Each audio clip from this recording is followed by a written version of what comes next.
Hi, this is Siofra's Magic Alcove, and I'm Siofra Bradigan. So, we've got Samhain coming up, and the veil between the worlds is getting thinner. I've certainly been sensing that, and I've been getting more activity in my room at night from a new fae that has shown up smelling like lavender. And she seems to be coming like every night at this point, and it seems that she was sent by the all white-haired she that we've talked about before. So this is kind of interesting, but the the thinning of the veil happens twice a year. So at Samhain in the north, well, Samhain and Beltane are the two times it happens.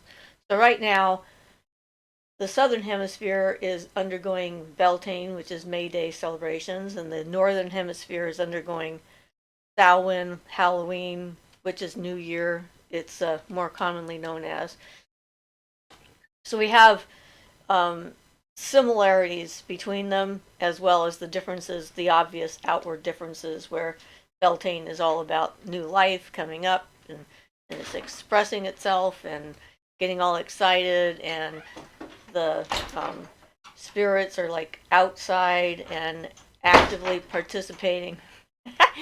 Ian just left. That's what that sound was. So, and he says sorry.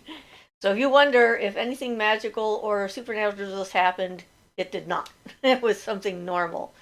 Um, so anyway, the idea of the thinning of the veil is one of the things that kind of speaks to the kinds of rituals that we do this time of year. So we'll talk about the Samhain part of it, since that's what I'm undergoing at the moment.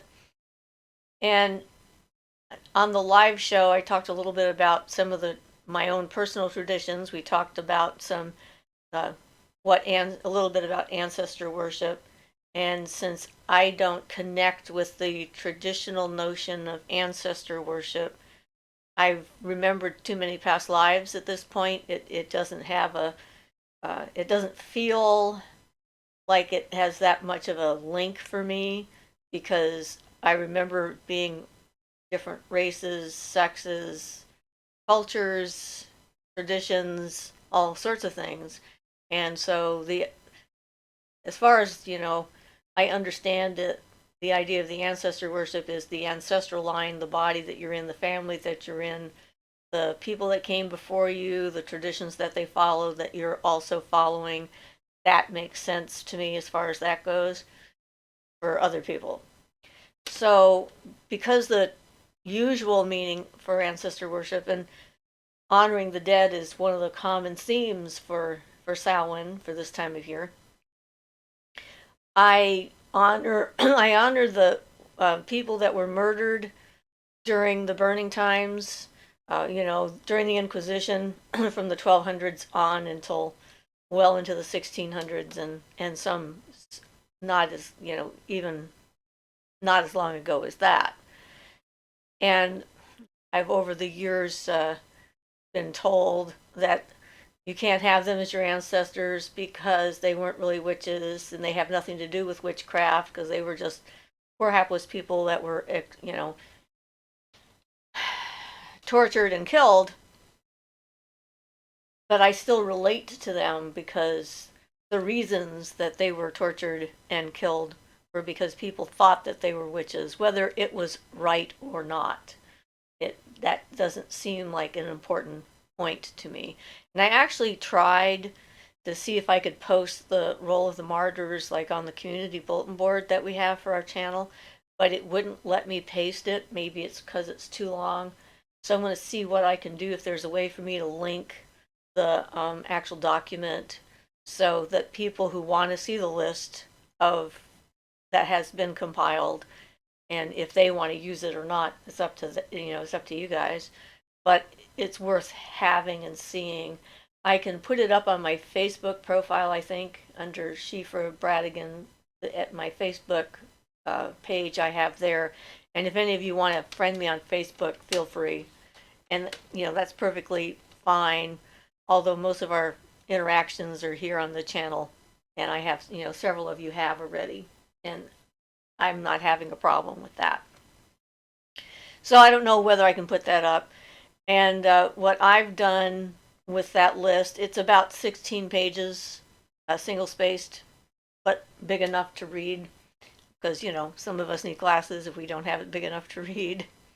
And what I've done in the past is, if I've had a large enough group of people, we divide up the pages, and then we all read the names of the dead at the same time. We do it simultaneously, so everybody just reads the pages that they have and recites the names.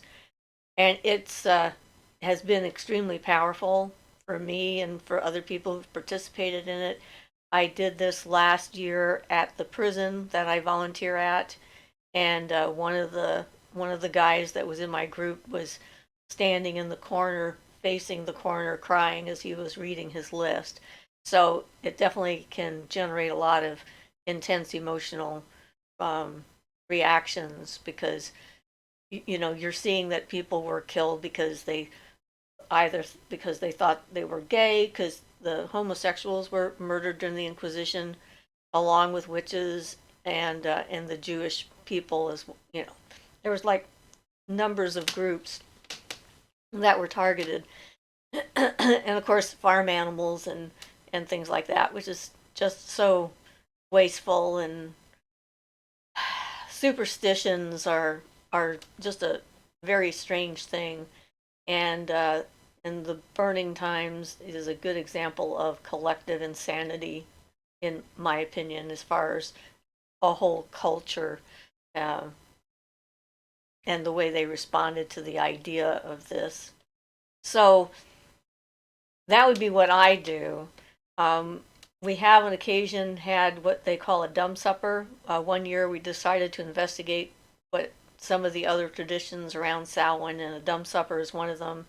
That's the usual name. There's probably other names that they have for them as well. But the thing that I thought was interesting, a dumb supper is setting a table and a place for the dead, and honoring the dead or your ancestors, or whoever wants to come and visit you from the other side, because that veil is thinning in between the worlds. And so, you set a place at the table that no one else sits in, because that's for the dead. And we had an altar where people brought pictures of their ancestors that they wanted to remember, or loved ones that had passed, and put those on the altar that we created. And then when you eat a dinner, this particular dinner, the way one of the traditions for doing this is to do everything backwards. So that means when you're bringing food in to the table, you're walking backwards with the food. And then you're eating the meal backwards. So you start with the dessert and you work your way back to the beginning of the meal. And I guess historically, this is, for one reason, is to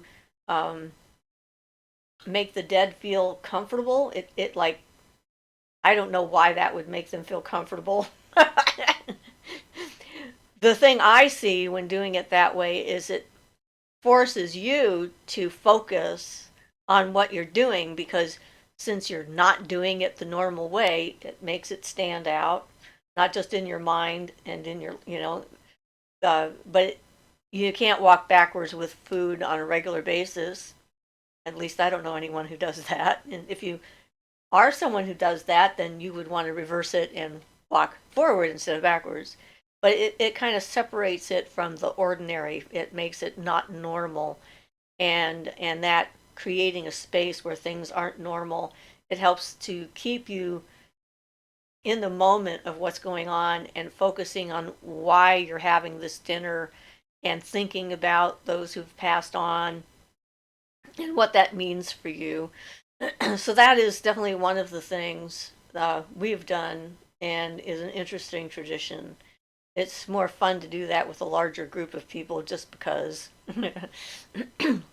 And right now, most of us aren't doing them with large groups of people.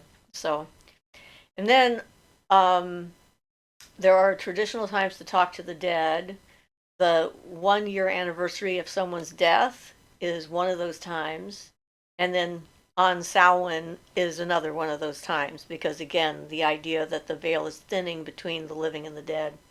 And I thought it was pretty interesting that um, the traditions around trick or treating and so forth are, came out of the superstitions that people had about the veil being thinner.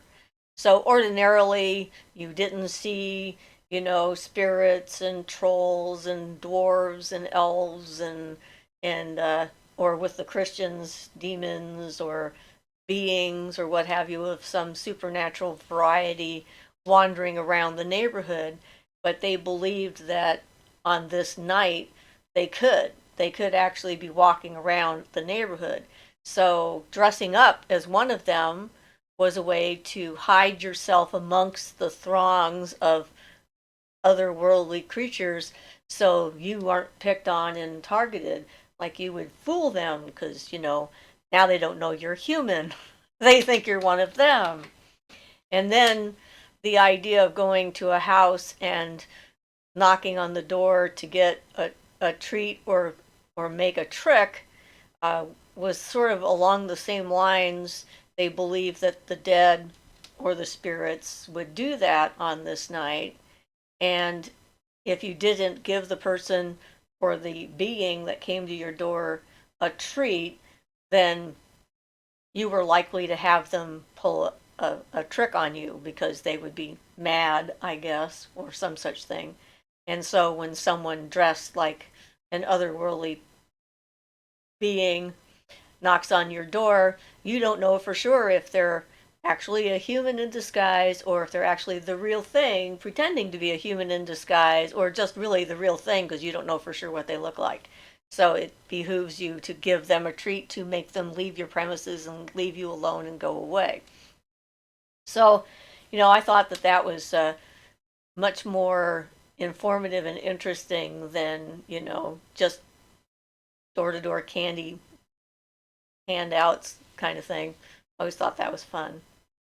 And they consider this is like considered the witch's new year because in the solar story of the god going around the wheel of the year, the god died already. He died in the summer solstice. We had his funeral at Lunasa, and then he enters the underworld on the equinox. And so now he's down in the underworld and he grows younger. He's the old, he's been used up. All of his life force has gone into the food and the plants and the seeds and the the cattle and other things that we store throughout the winter. He's given up his energy in order to give us the nutrition that we need in order to survive.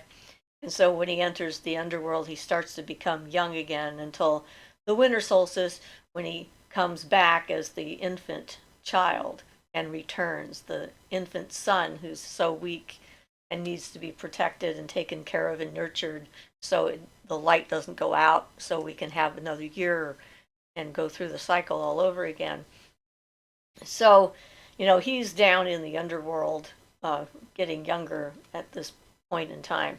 And I think that from a magical perspective, the idea that that energy force is going down into the underworld goes along with a lot of the other mythology about entering the underworld and so forth. And last year I did the descent of Inanna and Ereshkigal into the underworld, which is what I used to base my own ritual that we did on that story, on that mythology. And most of the rituals out there that you'll find are going to have you using a pomegranate and an apple. And the pomegranate are the seeds of death, and that relates, of course, to the story of Persephone and eating of the pomegranate seeds when she's in the underworld, and then having to go back to the underworld periodically and creating the seasons in that way because of her mother Demeter's emotional reaction to not seeing her daughter, which is like, what we're happening right now with the trees for people who live in places where trees change colors. Not where I am, but, not much anyway. But still, it's that whole idea of going within, loss of the light. The sun is not shining as much, and the dark is now longer than the light is, at least here in the northern hemisphere. Obviously, it's the opposite in the southern hemisphere, where they're going through increased light right now, heading towards Beltane for them. And so the talking to the dead and communicating with the dead one way or the other, or going within into your own inward journey to sort of face that shadow self inside of you and bring back some of that power that gets all bound up and caught up in the idea of parts of us we don't look at or don't want to deal with or are afraid to confront, that holds a lot of energy. And so this is a time of year for a lot of shadow work. So it's also considered the biggest night or time to do divination, scrying kinds of stuff. Because as the veil thins, those of us who are sensitive, our ability to communicate with things that aren't normally visible to the average person seems to increase. And I'm certainly finding that. Although I have it all year round, I'm one of those people, but not everybody does. So some of the other things that we've done, it's a good time to communicate with the dead, as I said, and ways that you can do that. I've used, writing a letter to someone who's on the other side. That they're there. They're not amongst the living anymore, and then taking time to read that letter to the person who's passed. If you have any kind of in a sense of incompleteness with someone, you've got unresolved issues with them, you weren't there, for example, when they passed, and you feel like that was a bad thing. You feel like there was things you wanted to say to them that you couldn't because you couldn't get there, or you didn't know it was happening, or it happened too fast, or any number of other reasons. So this is a time for doing that too. So with the letter writing, you write the letter, you read the letter, then you burn the letter, and that sends it into the other side, as it were, for that.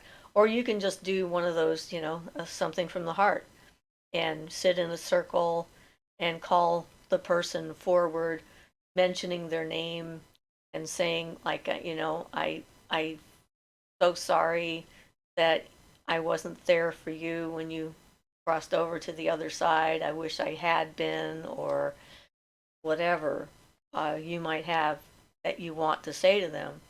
Because, the dead aren't as nearly troubled as the living are by things like that, for sure. So it's, everyone's going to have their own way of wanting to communicate with the dead and say things, or commune with themselves and do some shadow work. I looked at a bunch of the different rituals that I've done over the years, and trance work is definitely another major part of that. And trance work is useful for all of the stuff we've mentioned, and ways of getting yourself into a trance vary, again, depending upon your personality and what works for you or not. But a lot of things, people use repetitive chanting, meditation type techniques, drumming, you know, getting something that's repetitive that just keeps on happening and sort of helps you disconnect your day to day mind and thoughts and let that conscious part of you kind of drift off, and it lets the more unconscious and subconscious part kind of rise to the surface. And that's where a lot of trance work gets started is in that. So if you're trying to see into the future, what's to come, if you're uncertain about, something that may be about to happen, or you need to know more information about a situation, it's a good time for that kind of thing. And it's one of my two favorite uh, celebrations are Samhain and Beltane, which are like the opposite ends of the spectrum, which I find very interesting. That I'm equally attracted to both of them. Some people have one that's they like better than another. And when I first started trying to do the descending into the underworld ritual, the first time I did that one, there were people who did it with me who absolutely hated it, thought it was the most horrible thing they'd ever experienced, and other people thought it was wonderful.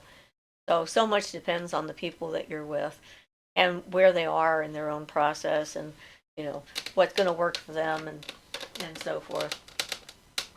People have funny notions about uh, what that means, and certainly it's another good time of year for dreams, for getting information from dreams.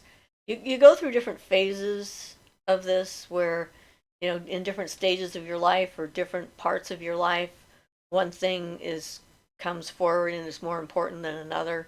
So all of us are going to be in slightly different places at each year. It's going to be a little bit different. It's definitely traditionally a time for people to get together and realize that now winter is going to be upon us pretty soon. Regardless of the solstice, the weather is changing.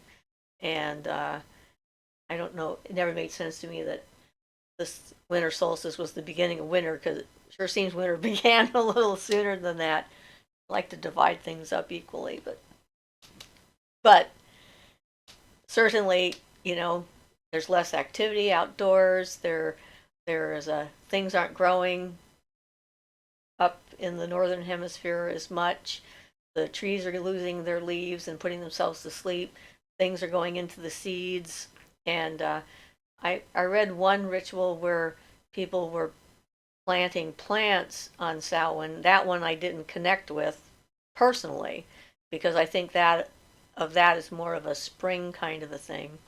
Having seeds I can relate to, because the seed is the potential for new life. It's like within this small kernel are all these things that are waiting to happen when conditions are right, and then bam, it's going to explode outward. And I like that kind of stuff. So, like I said, it just really does depend. And do your own research. And there's so many people now on our channel that are in different cultures. I know that there are different cultural traditions that are out there that I'm completely unfamiliar with. I just try to address the things that I've done and that I know or that I've tried, um, and what the larger picture from a magical perspective is. So the holidays are very specific with that kind of thing, and then there's the everyday stuff that we do. So you don't have to wait, for example, until Samhain to send a message to the dead. You can do that on any dark of the moon, or on any night that you need to. It's just a time when more people are thinking about that. And it's more of a cultural, universal, human thing to consider, even if we don't remember what it was like in the old days when this is your crop, and these are your seeds, and these are your animals, and this is how much you have to get you through the winter, and there isn't any more coming because there are no stores. And it's like you might be able to get some extra meat in the wintertime if your hunters are extremely good and there's enough extra out there for you to go and gather as an emergency kind of a thing while you're waiting for spring and things to get back to abundance. So this is the lean time of year. And it does, the reason why we go inward, not just because that loss of light that we have, because living up north, since in the summertime the sun would go down at like it at midnight, it would still be twilight kind of, and then about 4 o'clock in the morning the sun would be coming back up, because I lived far enough north, not for the, thank goodness, 6 months of daylight, 6 months of darkness. That's just a whole extreme that I don't know I would like, but far enough north that in the wintertime there wasn't much light out. There was a small part during the day when the sun would be out, and the rest of it was dark.